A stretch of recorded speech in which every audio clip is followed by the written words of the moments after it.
Welcome to our second episode of Rustle Up Something Rustic, and Merry Christmas to everyone.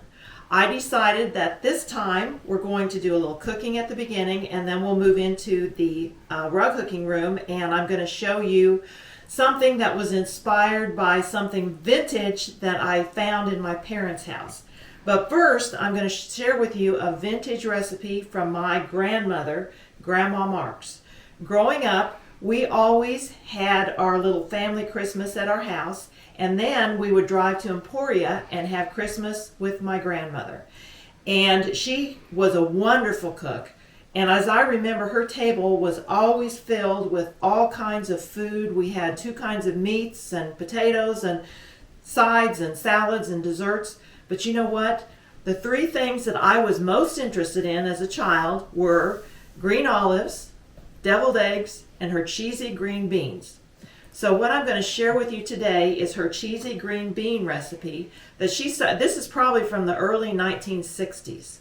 So I've got you'll get the recipe on the video.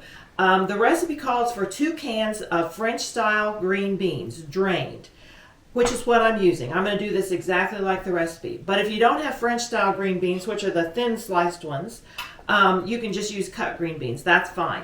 The other thing is it calls for 2 cans, but I think back in the 1960s, we got more green beans in a can than we do today. So you could use 3 cans of green beans.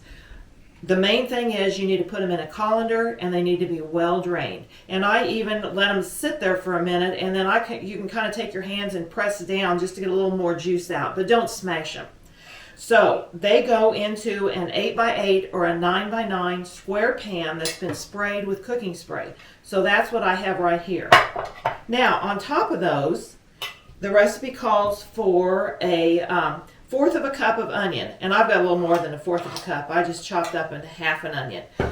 If your family do not like onions, just leave them out. That's no big deal. We like onions, so I'm adding those to this. Also, on top of the green beans, I have 6 strips of crisply fried bacon that's been crumbled. So I add that to my green beans. Then I just mix this up. Now, it's time to make the cheese sauce. I've already made the cheese sauce, but I'm going to talk you through what I did. For the cheese sauce, you melt 4 tablespoons of butter in a saucepan. And to that, you add 4 tablespoons of flour. And you want to just mix it up and let it cook for about a minute or 2 so that you get the flour flavor out of the mixture. Then to that, you add 2 cups of milk. And it can be, I used whole milk, but you can use any kind of milk that you have. One trick when you're making a sauce like this is if you heat your milk first in the microwave and get a little bit warm, it's going to thicken up your sauce quicker. After that's nice and thick, then you add 2 cups, or the recipe calls for 8 ounces, but that's basically 2 cups of shredded, I use sharp cheddar cheese. Now cooking shows will tell you that you should always buy a chunk of sharp cheddar cheese and grate it yourself, and that will melt better. I, however, am usually in a hurry, so I just buy the pre-shredded and it works fine. So that's what I've got here in this pan. So what I'm going to do, all you do once you get your cheese sauce made is just dump it over your green beans.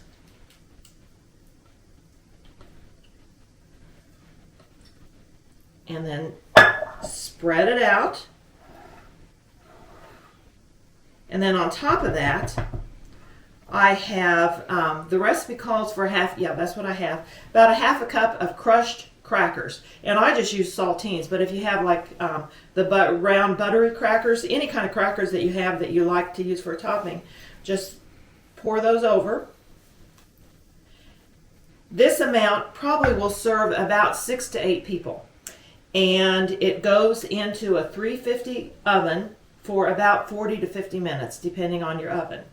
Now, I served this in November to one of my hook-ins, and nobody had had it before. And I can't tell you how many people told me, this is the way I'm going to get my grandchild or my child or my husband to eat green beans. So this is a quick and easy and different recipe, so I hope maybe you'll try it for your Christmas dinner. And stay with us. We're going to move into the Rustic Rugs retail area, and I'm going to share with you something vintage that I found that kind of inspired a little rug. So join us. Welcome back to Rustle Up Something Rustic at Rustic Rugs. Today I wanted to talk to you about, we shared an old recipe, and today I want to share with you something that we found when we were cleaning out my parents' house. At Christmas time, we always would load up in the car, and we'd have to go with my dad to probably 2 or 3 Christmas tree lots to find the perfect Christmas tree, because he always wanted a Scots pine Christmas tree. So we bring it home, put it in the stand, put all the decorations on, and then came tinsel time. Well, tinsel time meant that you had to take the little strips of tinsel and hang them on individually on the tree. And they were beautiful, but as a child, that was not my favorite part of Christmas. Then after Christmas, worse than putting it on was we had to take all the tinsel off individually, lay it in bundles so that we could use it the next year. Now the bundles were stored in these old magazines.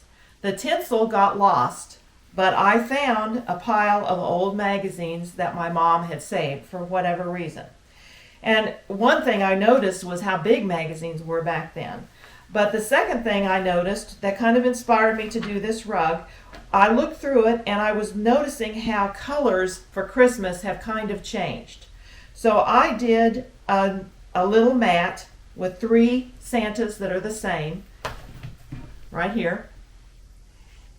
But I changed the colors kind of by my idea of what each decade represented. And I wanted to show you this first one out of this magazine. It's this little guy right here with the light green Christmas tree. And so that's how I made the first panel. So that kind of represents the 1960s. Now the second panel, it was in the 80s. And my recollection of the 80s, everything was dark burgundy, dark green. And I pulled out a couple Santas that my dad, in the 80s, I started collecting Santas. And these are 2 that my dad carved. But I remember he made my mom one just like this that was bright red. But he made mine dark burgundy because that's what we had in the 80s. So this center panel kind of represents the 80s with the dark burgundy and the dark green. This last panel represents what I kind of think of as traditional Christmas colors, just the red and the green. So that's how I came up with the 60s, the 80s, and now. Now, when I did this project first, my idea was I was going to do the same background for every Santa. Well, when I do rug hooking, I have very few rules, but one of the things that I always suggest you do is choose your background first. Even if you don't know the exact piece of wool you're going to use, if you at least know that it's going to be light or going to be dark. My situation here was I hooked this and I thought, oh, I'm going to do a really light background for all of them. Well, guess what? This is just an example. I was going to do the light background, which would have worked probably for these 2, but for this guy, I'm going to lose his beard in the background. Then I thought, okay, I'll go with a dark antique background, which would have worked for these 2 end ones, but I'm going to lose the tree and the Santa coat. Santa coat probably would have been okay, but I definitely would have lost the tree. So I gave up on my same background idea and just changed the background to go with each color.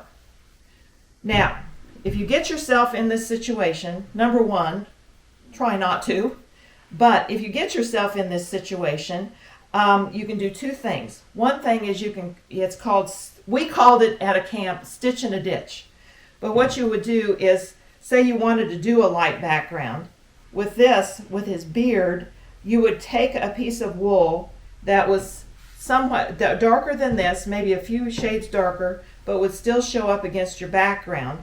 Cut your wool in half and just outline. So you'd have just a little thin outline. And then that will make your light color show up against a light. Also, if you're using an overdye that's mottled, meaning that it has lights and darks in it, then you can cut it, you can do what quilters call it fancy cutting.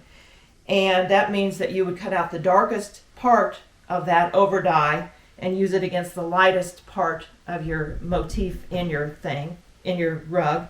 And for here, for instance, if you were using something dark, you would choose the lightest of that to put with your darkest. So then that's a simple solution, but it's best if you can just at least decide light or dark. So that's my lesson for this time. I wanted to say a couple things. I hope that maybe you will consider coming to visit us in 2024. We have walls and walls of wool. We have our own line of patterns. We have punch needle. We have hook ends, usually the first and the third Saturdays of the month. We also have classes, and we're working on a couple retreats that we think we're going to put together. So we would love to have you come. The other thing I wanted to do in closing for this year is thank 3 people. First, our sunshine for all of these videos is Linda Stout, and my husband Bryce has helped. And then the third person that's put this all together, I'm calling her the producer because she told me that the producer is the most important person, so that's why I'm calling her the producer, is Gail Ramirez. All I do is figure out what I'm going to say, and she puts it all together. So, with that, I'm going to close and say thank you for watching. Wish you very, very happy holidays, however you celebrate, and I want to leave you with 3 thoughts. Number 1, everyone is welcome here. Number 2, there are no bad ideas. And number 3, you can always color outside the lines. So thanks for joining us, and we'd love to have you come.